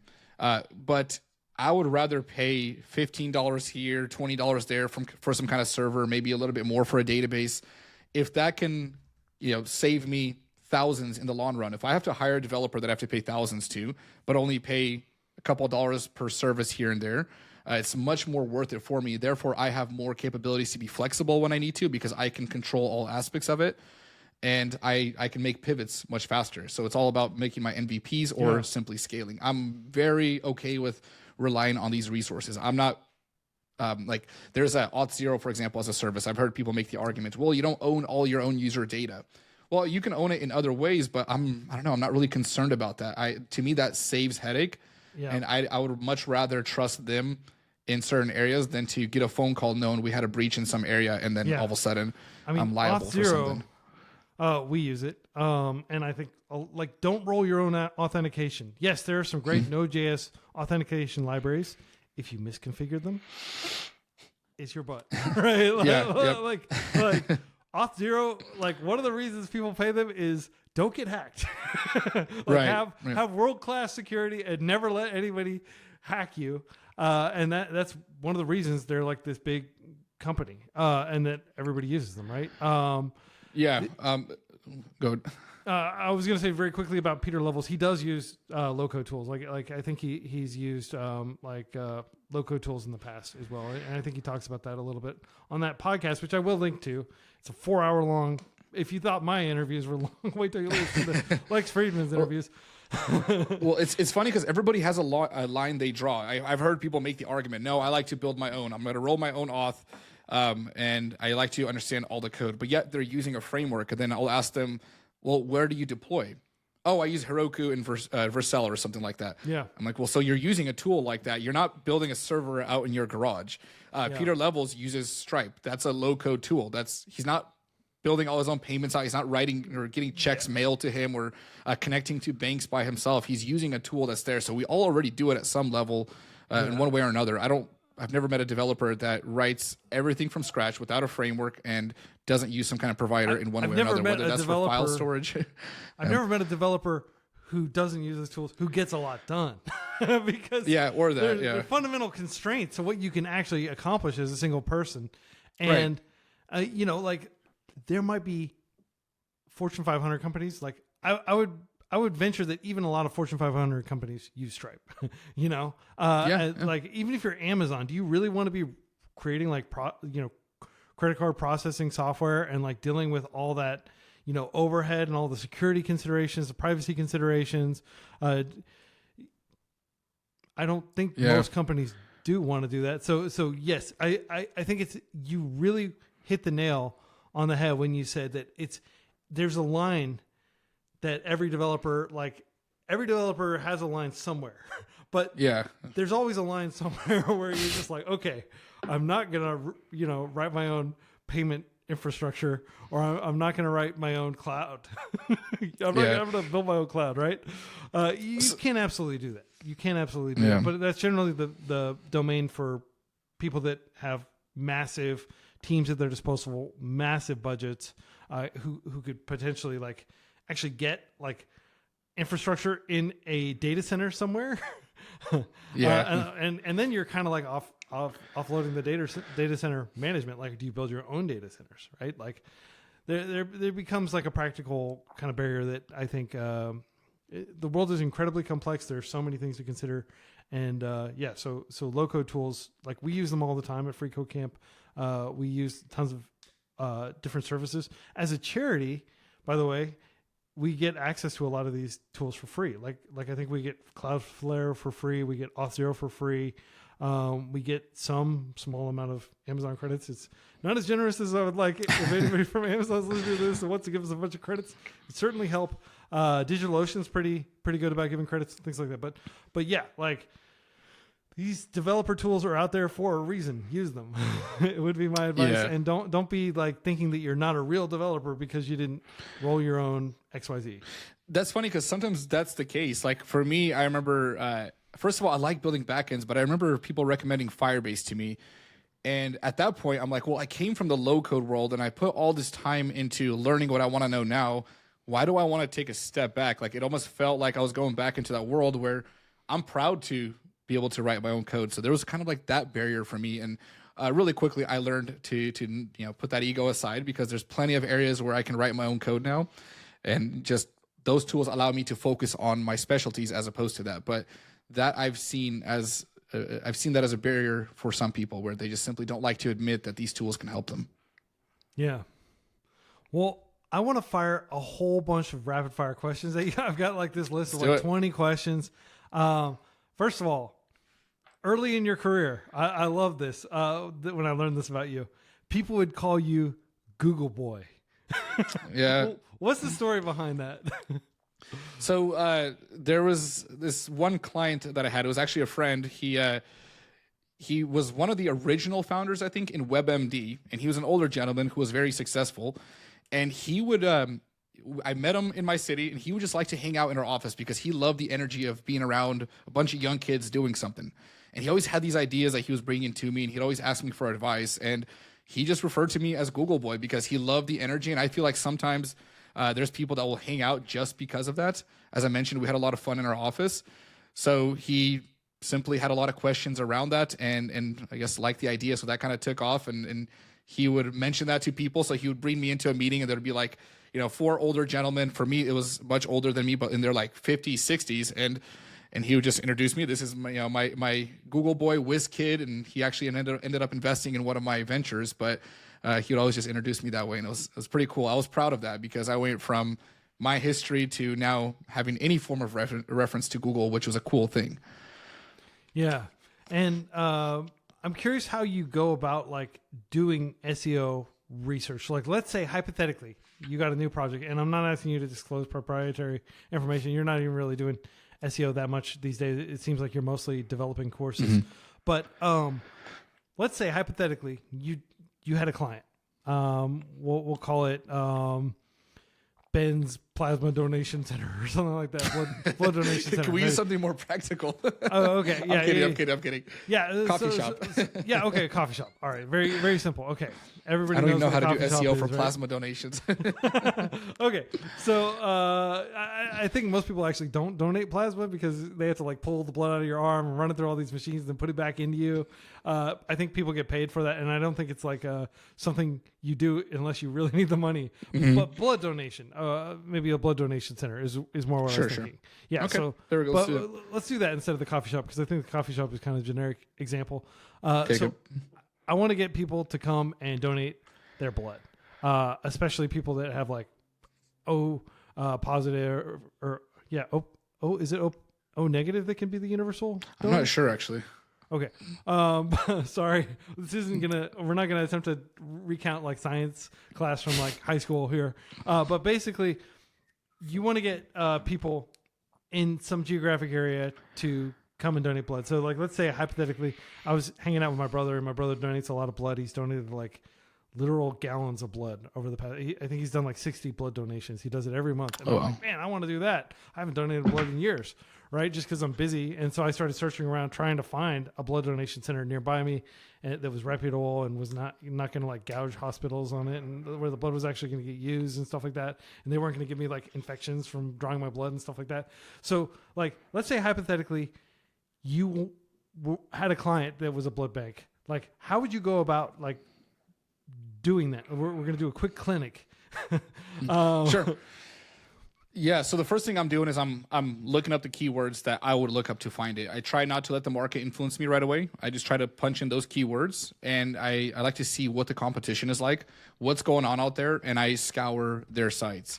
I've used tools like Moz and SEMrush, and I also look for variants in keywords that are being used for this. So what are all the ways that people are looking into this? Or how do people find it in search results? There's various combinations of those keywords. And once I figure that out, then it's all about just going through the basics, making sure that the site is there, meta tags are there, the content is up and going. And from there, I usually look for opportunities to convert traffic that aren't direct clients, just to kind of get that site trusted by Google. So whether that's through articles, I'm looking for long tail keywords. That's a big one for me. For example, if you're competing for the search term blood bank San Francisco CA, right? That's usually how people search, something like that. That's a very difficult keyword to get. What I like to do is I like to find some keywords like best blood bank in San Francisco or top rated, or maybe let's see, there's different keywords. They're called long tail because their volume and traffic. Like if you were to look at a chart, let's do this right here. Like let's say it goes this way. Your top keywords up here. Everyone competes for this. When you go for those sub keywords, there's less competition. So there's less traffic down at that point. I wish I could like draw on the screen. There's less competition, but that means those are easy to get. So I'm usually trying to find ways to find those keywords and then create articles around them. So if those keywords only get me 10 to 50 site visitors a month and don't convert into actual like users that maybe go to the blood bank themselves, they're at least using my site and collecting data and can get there from one path to another. So I'm usually doing that. Then I'm looking for social strategies. If I can do Google AdWords, I'll see what the competition is like there. Then I'm really big on the social strategy because I believe in SEO today, outside of having a basic site, it's about getting other social presence involved there. It's something that Google does like to see. So I'm seeing if I can find a strategy online, see what competitors are doing, and just trying to get any engagement there. YouTube videos, that's always a good one. So I'm always just looking for those type of keys. There's a lot we can do here, but right off the top of my head, it's that kind of analysis. I like to know the industry, and that's one of the things that I sold to my clients, by the way, was I would come into meetings and I would know a lot about what they're doing. So like if it was a dentist or if it was a lawyer, I would like learn their lingo and scour through and actually read their competitors' websites and what they're doing. And I'll try to understand that. And they're always so impressed. Like if there was a coffee shop owner, I would say, okay, this area is getting searched. You know, you have 1,000 searches a month and your competitors are polling these, and this is your rank, and you're only polling, X%. And looking at your coffee shop, you have like 20% occupancy. There's a lot of empty tables. We need to increase that number. So I would always use data like that to also sell that. I know that's a side tangent, but it helps. No, that's absolutely helpful, because my next question was like, you have gotten a lot of clients over the years, and one of the ways you've done this is by putting yourself out there and in places where you're likely to encounter clients. You mentioned the American Chamber of Commerce, right? AmCham, I think. But there's like other variants, like there might be like a local Rotary Club. There's plenty of local ones. Yeah. It's every city seems to have those. They have like a lot of these organizations that meet up, business owner groups and such. Let's say hypothetically, you're starting over. You got a new body, a completely new life. The only thing is your brain is the same, and you still know everything you used to have. And we drop you into a new city, like Cincinnati, and now you have to go and make a living. And let's say, like hypothetically, we took away your developer skills, so you've only got. So I know I said your brain's the same, but you don't have the ability to like build web apps or sophisticated systems like the one that you built for fuel testing. But you do have your marketing skills. We're dropping you into a new city, and you need to get clients. Like where would you go? And when you go to those places, what would you do in preparation, and what would you do once you get there? So first of all, with nowadays tools, I would, if I don't have those skills, I would probably find someone that would be willing to do those. If I needed money, I would find a web developer or freelancer that I would partner up with and say, hey, I can pull you leads, give me a cut of these jobs. Then I'm probably going to meetup.com. I'm researching the city, and I want to know where the business owners hang out. So if it's chambers of commerce meetings or meetings like that, that's where I'm going. If there's any local talks I can attend or any kind of trade show that's anything relevant to those clientele, I'm going there. If it's high-class bars or restaurants where there's a way to network, I'm simply just talking to people. That's something that I wasn't good at, but I developed that skill where I can sit down at a bar and strike up a conversation and find your interest. And I'm usually using what they're doing as the starter of my conversation. It's not a pitch into, hey, this is what I do. Here's my business card. I never used that tactic. It was talking about their industry. So if I went to a meetup and I was talking to a plumber, usually I would like to have my research already prepped before then. But if not, I'm usually asking them about the industry. I'm asking them who they're competing with, what's going on, what other challenges they're facing. And if I'm starting from scratch, that's what I'm doing. I'm going to be I'm like a puppy at a dog park in that sense. I'm just getting as loud as I can and talking to as many people as possible. And the issue sometimes with this is that it doesn't, you don't see the results right away. So it's about building those relationships and network. So through time, as you're doing that, you might pull one or two leads from that, but people end up getting to know you and people talk. So it's about like getting that momentum, as we talked about with, you use that space analogy. What was it with the hydrogen? Things kind of take off. Yeah. Momentum takes off. So when you're chasing clients in the beginning, it takes some time, but once they get going, you're pushing clients away. Like people will end up talking. So I'm simply just networking like crazy and probably just showing up in those areas. Like right now in tech, when I wanted to break in, it wasn't just the Brad Traverses of the world, because he's high profile compared to where I was at the moment. So I knew that was a far reach, even though I reached out to him and I actually sent him a couple of emails. It wasn't an ask. It was more of, hey, you did this for me, you know, is there anywhere I can help you? Then I would offer certain services, or not services, but like I would offer to help support his comment section, for example.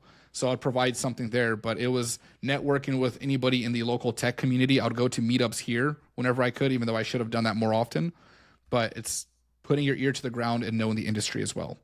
Kind of a long-winded answer. No, that's super helpful. And the main thing I want to draw out here is the long game. It's about ensconcing yourself within this community and gradually getting to know people, to directly quote what you said, because I've been taking notes furiously as you've been talking. People get to know you and people talk. People will eventually get around as you build your reputation. And who knows, maybe that plumber you're talking to has a friend who's a carpenter, and that person needs help. That's exactly what would happen. When people are having beers at over a football game or a cocktail party, they're usually talking about work. That's the irony, right? We all try to get away from it at times, but yet that's what, like when I get together with my friends, it's always business talk. Just, where are you investing? What are you doing? And it's always those kind of conversations. So if you're part of that and you can have an impact, your name will come up and they'll ask you, and then you get phone calls. Hey, so-and-so recommended you. Can we meet for coffee? So you said that sometimes you do hire developers to work with you, maybe like on a job basis, or do you have like people with whom you have like an ongoing, payroll type relationship? Like when you bring on devs, what do you look for in devs? Because you probably have all kinds of different work that you're going to be throwing at them. They're not going to be just building and maintaining a single system or a single tool. They're probably going to be jumping from one project to another. How do you hire devs? So the first one is more of the obvious one. That's just, can they do it? That's the first issue. The first thing that I'm looking for. But I need to like who I'm working with. I will never work with somebody, like there's sometimes where it's transactional, but anybody that I'm spending time with, if I'm working with you, it's assumed that I'm going to be spending X amount of hours in a year with you.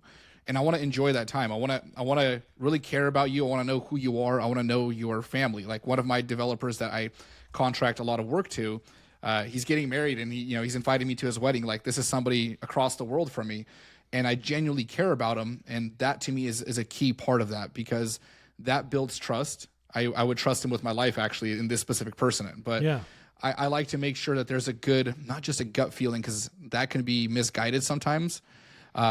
But there's some kind of rapport there outside of work as well. So I'm looking for the ability, the rapport, but then I'm looking for their work ethic and what they're doing. And I think if I can hash those out, that's about it. If they can do the job and I like them and I trust them, we're set.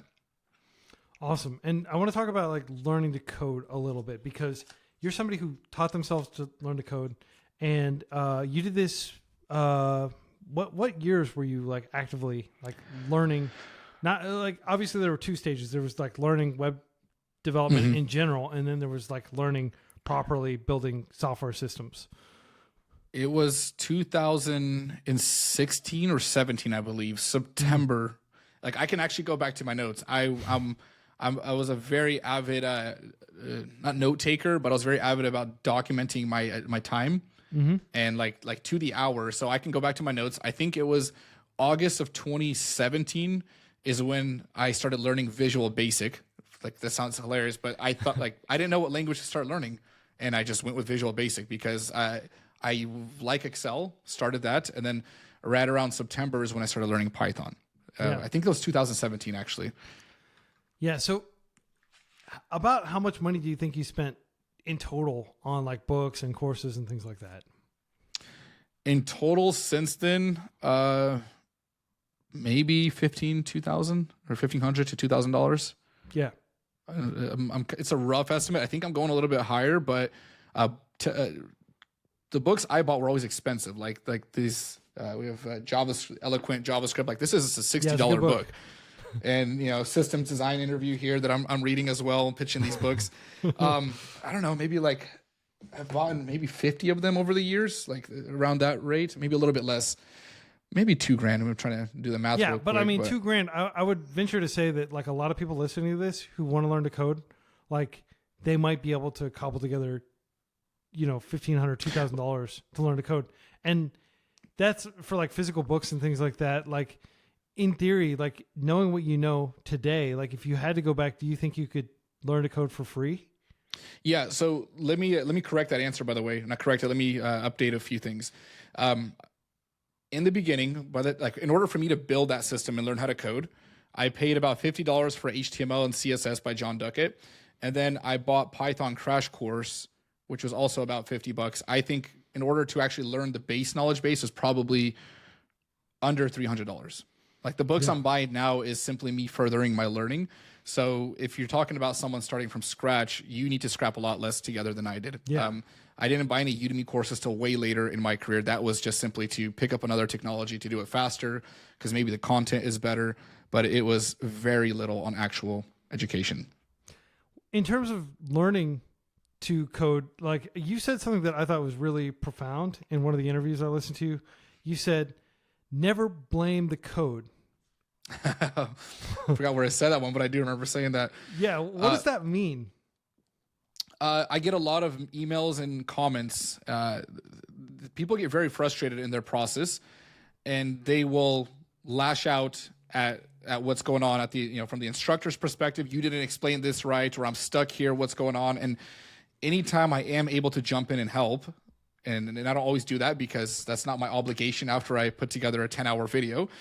It's usually a mistake on their end. It's usually some kind of configuration setting. And I remember writing code and I'm like, there's a bug in Python. There's something wrong with this system. And I would get very frustrated where it was always an issue on my end. And I have to assume that if I'm in the early stages, the issue is not on the framework's end or the language itself. And I would, once I accepted that, it meant that I can start seeking the solution as opposed to blaming. I would often blame the book, maybe myself, even if I was reading something, they didn't explain something well enough. Well, maybe I didn't read it and I need to go back to some documentation and read more thoroughly. And once it's kind of like you can't, in order to, what's the term? In order to recover from being an alcoholic, you need to admit you're an alcoholic type of thing. Yeah. It's simply admitting that the mistake's probably on your end and look deeper inside, then you can begin to solve the issue. That's how I've seen it because I know what it's like. I've gotten angry at instructors on YouTube. They're putting stuff out for free. Yeah, I'm upset with them because I can't figure this out and I'm really stressed out and I have this deadline and I need to deliver this product and I don't have the solution and I just wish they explained it better and I'll kind of blame them in a way. Yeah, so kind of like personal accountability and just like, okay, let's say this problem is outside of me and there's no way I can influence it. What do I do about it? I can't do anything. So it's almost always better to assume that there's something wrong that's happening where you can control it because then at least you can eventually figure out a way to fix it. So I just find it a more constructive perspective to always try to frame things where like, okay, maybe I screwed up here, and then work from there to figure out. So, but I love that like just never blame the code. I had that with Visual Basic, by the way. I started Visual Basic because I was using Excel. And that frustration, if I just thought, well, it's the code, I wouldn't have come up with a solution as opposed to, did I pick the wrong tool for the job? I wasn't familiar with it. That led to me researching more and finding a problem. But the blame just leads to a roadblock. Yeah. I mean, like precisely what you said, like if you're using the wrong tool for the job, let's say you're using, a regular hammer and you're trying to take down a wall instead of a sledgehammer. Oh, sledgehammer is actually designed for knocking down walls. I'm using the wrong tool for the job, so of course it's frustrating when I'm banging the wall with this tiny hammer and I'm doing it right. Or like let's bust out the actual jackhammer, So I want to close by talking a little bit about your lifestyle because I think this is really interesting. Like you have optimized in your life for having this level of independence, like from a very early age. You had like a landscaping company. You, of course, have had consultancies where you've brought together friends. And I love that the people that you work with, you insist on working with people that you like, that you respect, that you trust. That's such a cool story about one of your team members who's having a wedding and invited you. Which country are they in? Bangladesh. Wow. So his name is Sharir Shuvo. I just call him Shuvo because it's easier for me to say, but I'll give him a shout out when he watches this. I'll make sure he sees it. Just a good friend, just down to earth. And I love that he calls my wife sister. I think that's such a cool thing in that culture where it feels so cool. Like when I got him I got him a job actually at my last company. and we're congratulating him, and he calls my wife, Sister Sulamita, and I'm like, man, that is so cool. Like, I know that that's more of just how they talk in that culture, and it's also my culture that way, but it just felt so personal. But I'm like, yeah, that kind of summarizes, that relationship though. Like we call each other all the time just to check in, and what's going on and talk outside of work. Yeah, that's really cool. And I must add that there are so many great software engineers in Bangladesh, and Bangladesh is going through like a pretty tumultuous period right now. But there's just like a ton of amazing talent on the market. People that, their local industry has been going through crazy roller coaster with like all the political drama and everything going on. And but some of the best developers in the world are in Bangladesh. Just For like sure. an extremely like hardworking kind of like hardcore engineering culture over there. That's really cool. So I know that because you've structured your life to be so, I guess, independent, where you have control, you've prioritized having independence over going and getting like a FANG job or something and trying to bring in tons of money and just saving it and stuff. Like you'd rather not have to wear the suit and tie, and you'd rather be able to work from your home. Or work, are you able to travel a lot? I travel a lot. I wake up often and I don't know where I'm at. We travel that often. Like we'll be out like this last in August or in June, no, May. Wow, I don't even know what month. I have a house in Florida, so we just go there and we spend a month. And my wife loves the beach there. Then we went down to San Diego in June. I'll travel out of the country and we'll just work remote. So for us, it's like we take little vacations while we're on vacation, and that's one of my favorite things is working barefoot with sand still on my feet, and at a kitchen table. And I try to always make sure that my setup is kind of built for that. But it's very rare when we're at home, like between our family. Like I think I spend maybe 7 months of the year in my actual, like in my own bed. It feels like sometimes maybe a little bit more, but I love it that way. I know once we're having our first child, it's going to be a little bit different, but I do fully plan to get acclimated to it and then go take off and live in an Airbnb for a couple months, and we'll just have somebody house it. We have a bunny, so somebody has to stay with us. What's your buddy's name? Napoleon. He's a Netherlands dwarf, so he's named after Napoleon Bonaparte because allegedly he was shorter. So my understanding is he was actually like standard height for the time for like a typical Frenchman, but for some reason probably he's gotten that's this why I reputation said allegedly, because I'm like, because exactly. It seems like that may be more of like a myth and just more of the times. And of course, people have gotten taller and taller over the centuries with better nutrition and like less childhood injuries and stuff like that. So yeah, he's probably short, maybe compared to you and I, but like he was probably pretty standard. But anyway, that's a good name for a bunny. Yeah, very, very adorable animals. So have you, like, a lot of people go out and they buy when they get like exit money from selling a project or something, they'll go buy like a supercar or do something like that. Like, what do you? I'm so boring when it comes to that. I don't spend my money on that. To me, what matters is my time freedom, which is kind of funny that I ended up taking a job and there's a reason for that. But my time freedom is very important to me. So I drive a 2016 Mazda 6. I'm going to upgrade to some kind of SUV now. My wife and I share a car. My father-in-law always wants us to get a second car. And I'm like, we do everything together. Now with a kid, she might need the car for appointments, but I work from the house. If we go to coffee shops, we go together and we're usually traveling. So I don't really buy much luxury. My clothes is pretty standard. And I just try to invest it and make sure that I have a fund for when I need it. That's kind of my thing. That's what matters to me. So time and freedom are, like, if you were to think about like, material possessions is one angle, you can't have all three.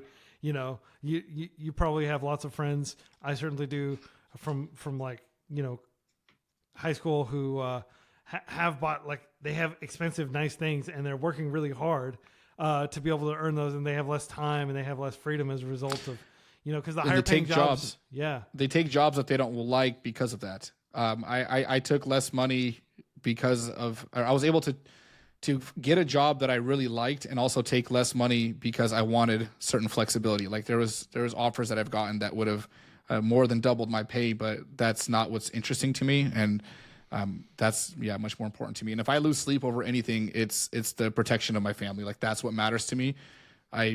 was never really afraid of much until I got married. And then it's just like, I want to make sure that she's taken care of. Like, that's what scares the hell out of me, which my wife, by the way, is in the tech industry. I taught her how to code too, because if you're around me, you're going to get the bug. And she's a more of a front end developer and got in and had a good job until, we decided to start the family, and she kind of wanted to go in a different direction. But that security of knowing if anything happens to me, that she's more than capable of not just having some kind of career, but a prestigious one if she needs. Yeah. Very respected in where she was at. It makes me very happy for her. Yeah, that's really cool that you like turn around and like to further, give her independence, and like if something, heaven forbid you were to get hit by the proverbial bus or something tomorrow, she would still be able to provide for your family and your kid. So, so and also that's so cool that you're like teaching programming, and then why not go ahead and teach your wife that, right? That's pretty cool. Well, first it was help me. She has an eye for design. She's a photographer, and she kind of stopped. She didn't really like, working for customers, and she has an eye for design though. So that like natural creative side of her would come into play, and she would help design a lot of the sites that I built. And she would use Photoshop, and then eventually I was like, hey, just learn Figma. And then, hey, can you just code this for me? Like, here's some HTML and CSS. Let's go through some lessons. And then I got her into Tailwind, and then she's actually liking it to where she's able to implement that on her own. And it's really cool. Yeah, that's great, man. She designs my thumbnails too. Not that I have good thumbnails, because I don't really get too much into the thumbnail game. I've actually kind of scaled that back, but that's her work. Yeah, that's very cool. Definitely. Like I talked with Jessica Chan. Her husband's like an animator. Has great videos. I love their style. Like, the amount of effort that she puts into videos is incredible. Yeah. Well, it's been such a pleasure talking with you, learning about your origin story as being a younger kid in a much larger family, an immigrant family, having to learn English at age 5 or 6. And still to this day, continuing to expand your verbal skills, communication skills, and then like all the learning that's come along the way. And it, it's wild to me to remember that you're 30. Yeah. Yeah. Like I said before this talk, I feel like I've lived like so many lifetimes. I feel mentally that I'm like in my 50s somewhere. Like, I just want to relax sometimes and just enjoy life. Yeah, well, I'm very excited to see what the next few decades have in store for you, Dennis, and I'm excited to see, like you continue to expand your skills and expand your ambitions while continuing to teach as you learn. So, again, I just want to thank you for being a big part of the global developer community and the teaching community, and it's an honor to teach alongside you. Yeah, thanks for having me. It's definitely a privilege of mine, and having my first video on FreeCodeCamp not too long ago, like that's exciting stuff. And I don't know if we've posted anything else before that, but this is like the first one I made for the channel itself. And it's weird because it's a dream come true, because for me it's more of I made it type of mentality. Like, this is where I learned, and now I'm able to contribute. And I don't like the term give back necessarily, because I'm just like, I always feel like I'm giving back to the community in a different way. But it's definitely a privilege to even like be speaking to you and contributing here. Well, thanks for your kind words, and thanks again for everything you're doing for the developer community. Just a quick reminder that we have tons of interesting stuff in the show notes or the video description. If you're listening to the audio, the show notes on the podcast, and be sure to check out Dennis's course. Be sure to check out some of the other things we'll have down there. I was able to Google around and find the exact type of spacecraft that I was talking about that I read about in a book 20 years ago and just popped in my head as potentially an interesting analogy. Until next time, everybody, I hope you have a fantastic week and happy coding. Take care, everybody.